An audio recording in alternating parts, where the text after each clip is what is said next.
నశించిన దాన్ని వెతికి రక్తము చిందించకుండా రక్షణ లేదు. రక్తంలో ఏముంది చెప్పండి? ప్రాణం. ఆ ప్రాణం ఉన్నంత మట్టుకు యేసు ప్రభు చనిపో, రక్తం చిందించబడాలి. హెబ్రీ పత్రికలో 9వ అధ్యాయం ఉంటుంది, రక్తం చిందించకుండా మనకు పాప క్షమాపణ లేదు. మరణ శాస్త్రం రాసిన వారు కూడా మరణించవలసిందే. హెబ్రీ పత్రిక 9వ అధ్యాయం ఉంటుంది, మరణ శాస్త్రం రాసిన వాడు కూడా మరణం పొందవలసిందే. అందుకే జీసస్ హ్యాస్ టు డై. ఆయన చావాలి, చనిపోవాలి. బైబిల్ గ్రంథంలో 71వ కీర్తనలో ఇంకా 10వ వచనంలో చూస్తే 71వ కీర్తన 10వ వచనంలో, నా శత్రువులు నన్ను గురించి మాట్లాడుకుంటున్నారు, నా ప్రాణంతో వచ్చి ఉన్న వారు కూడి ఆలోచన చేస్తున్నారు. ఎక్కడ తప్పాలా అని ఎప్పటి నుంచో ఆలోచన చేస్తారు.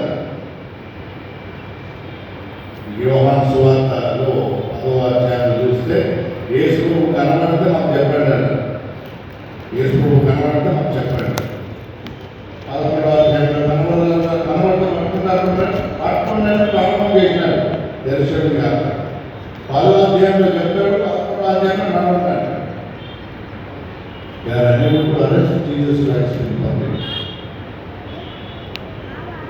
దేవుడు తోడుగా ఉన్నాడు అనిపిస్తున్నాడు.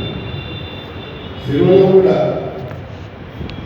యేసు పని అయిపోయింది అంటున్నాడు.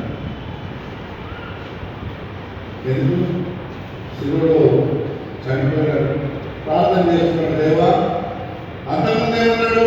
నీ పాపములు క్షమించబడున్నాయి, నీ పరపెత్తుకొని నడపన్నాడు. ఇప్పుడేమో ప్రార్థన చేస్తుందో, తండ్రి ఏం చేయించున్నారో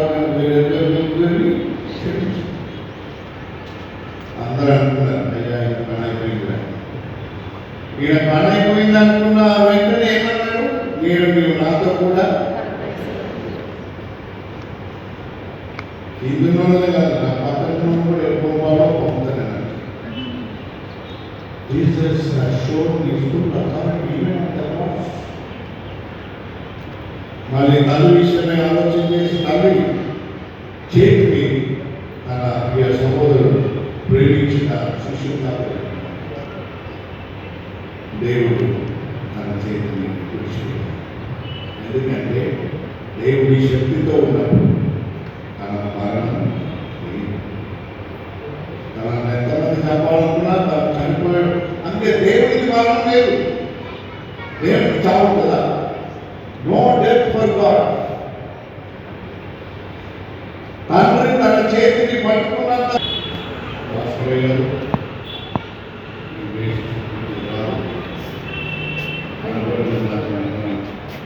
నాకు రాకపోయినా సరే ఈ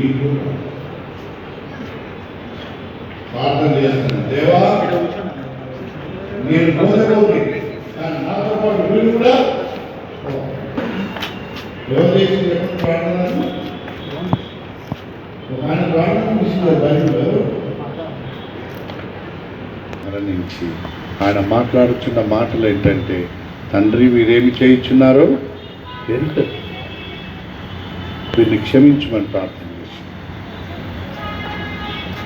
ఇంకొక ఉదాహరణ మీరు చూడాలి. యేసు ప్రభువు చనిపోవాలి అంటే తండ్రి ఏం చేయాలి? తన చేతిని విడిచిపెట్టాలి, అప్పుడే తండ్రి. సంసోనుకు బలం ఎంతుంది చెప్పండి?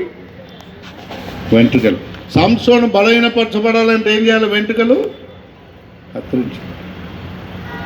అందుకే సంసోను గురించిన సందర్భం కూడా మనం జ్ఞాపకం చేస్తాం. సంసోనుకు బలం వెంట్రుకలలో. యేసు ప్రభు బలం తన తండ్రి. నేనును నా తండ్రియు ఏకమై ఉన్నాను. నన్ను చూచిన వాడు నా తండ్రిని చూచి ఉన్నాడు. తండ్రి చేతిని విడిచిపెట్టినాడు. ఇప్పుడు ఎవరి పక్షమున ఉన్నాడు అంటే మనిషిని మోసుకుంటా మన పక్షమున మనుష్యుడుగా శిలువలో వేలాడుతున్నాడు. మనుష్యుడుగా ఉన్నాడు కనుక నేను తప్పి వీక్నెస్ స్టార్ట్ అయింది. బలహీనత స్టార్ట్ అయింది. తండ్రి తన చేతిని విడిచిపెట్టడానికి కారణం ఏంటంటే మన చేతిని తండ్రికి అందించాలి. మన చేతులు దేవుడు, అందుకే మానవుడు చేసిన పాపాన్ని బట్టి 3 కోల్పోయినాం మనం. నంబర్ 1, దేవుడి సన్నిధి నుంచి వెళ్ళగొట్టబడ్డాం. రెండవది, ఈ సృష్టికి దూరం అయిపోయినాం. అందుకే సృష్టి యావత్తు కూడుచున్నది అంటాడు పరిశుద్ధ పౌలు రోమీయులకు రాసిన పత్రిక 8వ అధ్యాయం. బైబిల్ చదువుకుంటే టైం చాలా అయిపోయింది. ఇంకా 3 ఉన్నాయి మాటలు కదా. సృష్టి యావత్తు కూడుచున్నది. సృష్టి కూడా శాపానికి గురి కావడానికి కారణం మనమే. The cursed people, the whole world is cursed. శాపగ్రస్తం అయిపోయింది. మూడవది, we have lost our existence. మన ఉనికిని కోల్పోయినాం. అంటే God has left us. మనల్ని వదిలేసిన దేవుడు, మనల్ని వదిలేసిన పక్షమున ప్రభువు శిలువలో వేలాడుతూ దేవుడు కూడా తన చేతిని విడిచిపెట్టినాడు. నా దేవా నా చేయి ఎందుకు విడిచితివి అంటే మన చేతిని తండ్రి చేయికి అప్పగించడానికి, ఆయన మరణించడానికి శిలువలో ఆయన యాగాన్ని చేసినాడు. దేవుని బిడ్డలారా, మీరు చూడండి, కీర్తనకారుడు రాస్తాడు 89వ సంకీర్తన 21వ వచనం. 89వ సంకీర్తన 21వ వచనం మీరు గమనిస్తే, నా చెయ్యి ఎడతెగక అతనికి తోడయుండును, నా బాహుబలము అతనిని బలపరచును, ఏ శత్రువును అతని మీద జయము. ఏ శత్రువు. దేవుని బిడ్డలారా, ఈ గుడ్ ఫ్రైడే రోజున ఏం చేసిందో తెలుసా? లూకా సువార్త 23వ అధ్యాయం చూడండి. లూకా సువార్త 23వ అధ్యాయంలో మీరు చూస్తే 25వ వచనం. లూకా సువార్త 23వ అధ్యాయం 25వ. అల్లరి నిమిత్తము, నరహత్య నిమిత్తము చెరసాలలో వేయబడి ఉండిన వారిని వారు అడిగినట్టు వారికి విడుదల చేసి యేసును వారికి ఇష్టం వచ్చినట్టు చేయటకు వారిని అప్పగించు. వారికి ఇష్టం వచ్చినట్టు చేసుకోమన్నారు. మీకు ఇష్టం వచ్చినట్టు చేసుకోండి. అందుకే వీ హ్యావ్ ఫ్రీడమ్. గుడిలో కూర్చోండి అంటే సరిగ్గా కూర్చుంటామా? మీకు ఇష్టం వచ్చినట్టు కూర్చోండి. అట్లెందుకు కూర్చున్నామా అంటే వస్తువి పోతే పోతివి, ఎవరు అడిగేవారు అన్నారు. మీకు ఇష్టం వచ్చినట్టు యేసును వారికి ఇష్టం వచ్చినట్టుగా చేసుకోవడానికి ఎవరు వదిలేసి చెప్పండి? మరప్ప ఏడొక్కడు బయట తిరుగుతూ ఉంటాడు. బయట తిరిగే వాళ్ళంతా ఎవరు? మరప్ప వాడెప్పుడు బయట తిరుగుతుంది, గుళ్ళ కూర్చోడు. యేసును ఇష్టం వచ్చినట్టుగా, no discipline life, no orderliness, క్రమబద్ధమైన జీవితం లేదు. యేసును వారికి ఇష్టం వచ్చినట్టు, ఎవరు దోచిన విధంగా వాళ్ళు ఇష్టం వచ్చినట్టు ప్రసంగాలు, ఇష్టం వచ్చినట్టు వాక్యాలు, ఇష్టం వచ్చినట్టు మన జీవితమే మనకి ఇష్టం.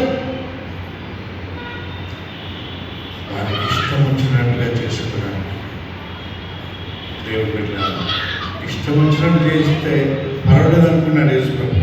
దేన్నైనా తప్పుకున్నాడు, కానీ తండ్రి తన చేతిని విడిచిపెట్టడం తను తప్పుకోలేదు.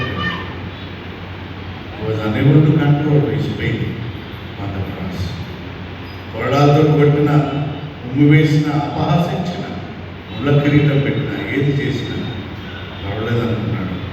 కానీ తండ్రి తన చేతిని విడిచిపెట్టడం తట్టుకొని ఆ తట్టుకోలేని బాధ మనల్ని తండ్రి చేతికి అప్పగించడానికి. జీవం మాత్రమే కాదు, we have a special gift, నిత్య జీవం. Not only the life, we have everlasting life, eternal life. ఆ నిత్య జీవాన్ని తండ్రి మనకు అందించడానికి, తండ్రి చేతికి మనల్ని అప్పగించడానికి దేవుడి చేస్తున్నాడు. అతి గొప్ప దేవుడి కృప, దేవుడి హస్తం మిమ్మల్ని విడవకుండా ఎల్లప్పుడూ నా హస్తం మీకు తోడై ఉంటుంది. అందుకే every Sunday the pastors will bless raising their hands. దేవుని హస్తం మీపై బలంగా ఉండునట్లు వారి మీద చేతులు ఉంచగా పరిశుద్ధాత్ముడు వారిపై రాలేదు. పేతురు వారి మీద చేతులు ఉంచగా పరిశుద్ధాత్ముడు కుమ్మరించబడ్డాడు. అలా లూకాసు సువార్త 11వ అధ్యాయంలో నడుము వంగిపోయిన బలహీనపరచు దయ్యము పట్టిన ఒక స్త్రీపై యేసు ప్రభు చేతులు ఉంచగా ఆ దయ్యం ఆమెను విడిచిపెట్టాడు. ఆయన చేయి నీడను దాచుకొని ఉన్నాడు.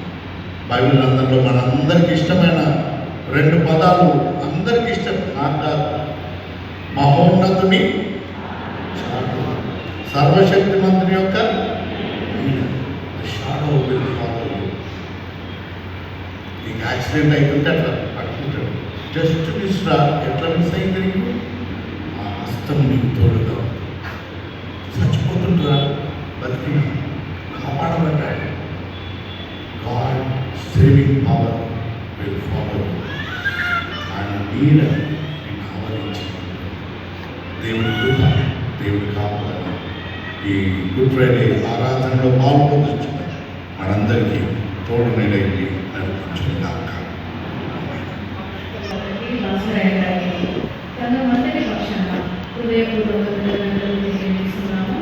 దేవుడు వారిని వారి పరీక్షలను బహుగా ఆశీర్వదించాలని ప్రార్థిస్తున్నాను. మరి ఇప్పుడు మన మధ్యలో ఉన్నటువంటి సహోదరి శ్రీమతి సిహెచ్ సుకేశ్వరి సంజయ్ కుమార్ గారిని ప్రార్థించవలసిందిగా, క్లుప్తంగా ప్రార్థించవలసిందిగా కోరుచున్నాను.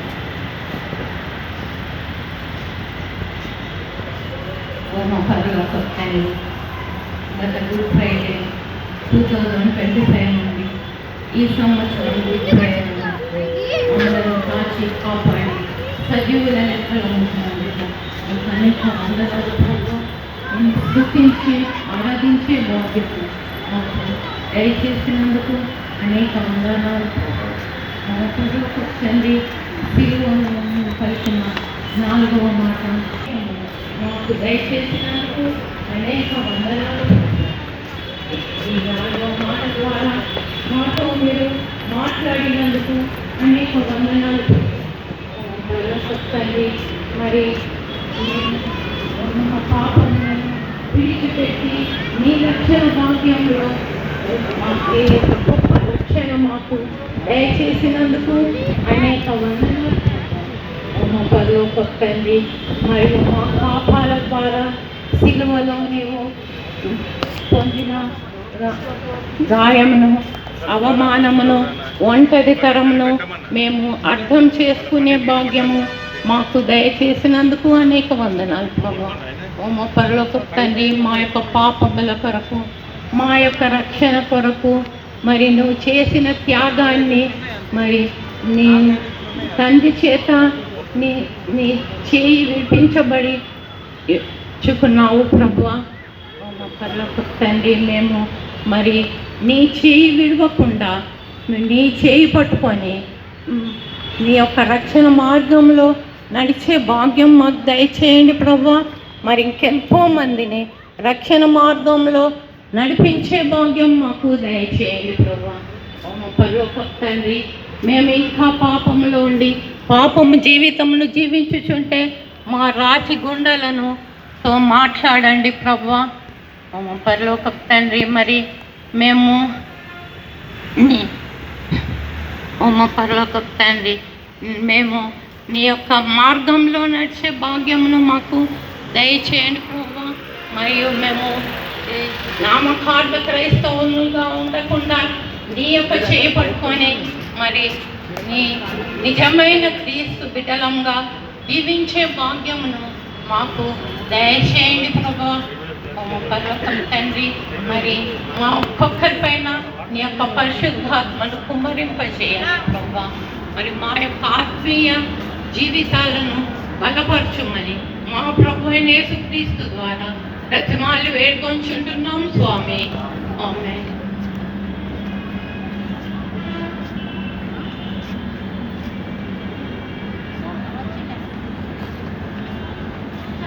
మరియు 4వ మాటపై మనలను క్లుప్త ప్రార్థనలో నడిపించిన సిహెచ్ సుకేష్ని సంజీవ్ కుమార్ గారికిను వందనాలు తెలియజేస్తున్నాను. ఈ శుభ శుక్రవారపు శిల్వదాలపు ఆరాధనలో పాల్గొనుటకు మరియు నడిపించుటకు అవకాశం ఇచ్చిన దేవునికి ముందుగా వందనాలు చెల్లిస్తున్నాను. మరియు మన సంఘ ప్రధాన కాపరి రెవరెండ్ డాక్టర్ ఎం విల్సన్ అయ్య గారికును, సహాయక గురువులకును, అమ్మగారులకును, పాస్టరేట్ కమిటీ మెంబర్స్ను, సంఘం అందరికీ మన రక్షకుడైన యేసుక్రీస్తు ప్రభు వారి ప్రశస్తమైన నామమున వందనములు తెలియజేస్తున్నాను. Thank you.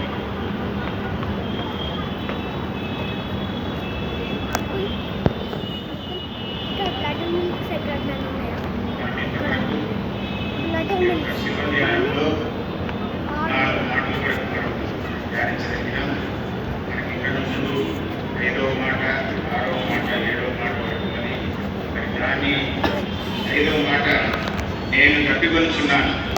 దాని సిద్ధపాటు ముందు మనము అందరం లేచి 212వ సంగీతము మొదటి వచనము ఆఖరి వచనము మాత్రం పాడుతున్నాం.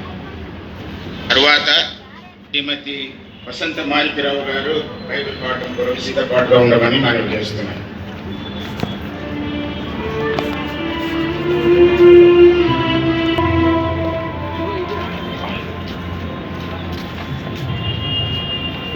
జూన్ 212 మన కరపత్రంలో ఉన్నటువంటి 8వ సంగీతం, మహాత్ముడైన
శ్రీమతి వసంత మాణిక్యరావు గారు దయచేసి బైబిల్ పాఠం కోరుకోవాలని మనం చేస్తున్నాం.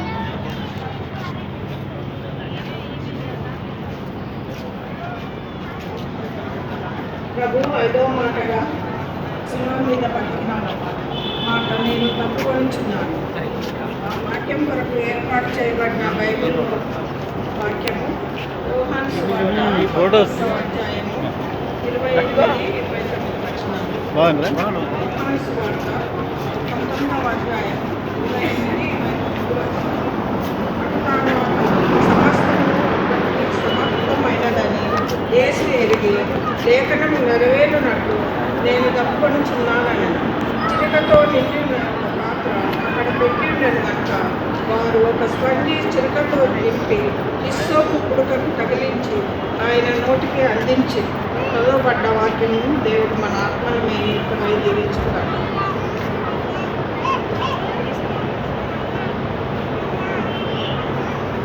మన గురువులు రెవరెండ్ జి సోమనయ్య గారు మన 5వ మాట పైన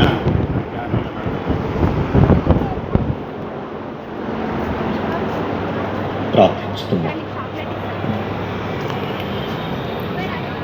త్రియేక దేవ, మీ పరిశుద్ధ నామమునకు కృతజ్ఞతలు చెల్లించుచూ ఉన్నాం. ఈ శుక్రవారపు దినమున మీ పరిశుద్ధ మందిరంలో చేరుకొని యేసుక్రీస్తు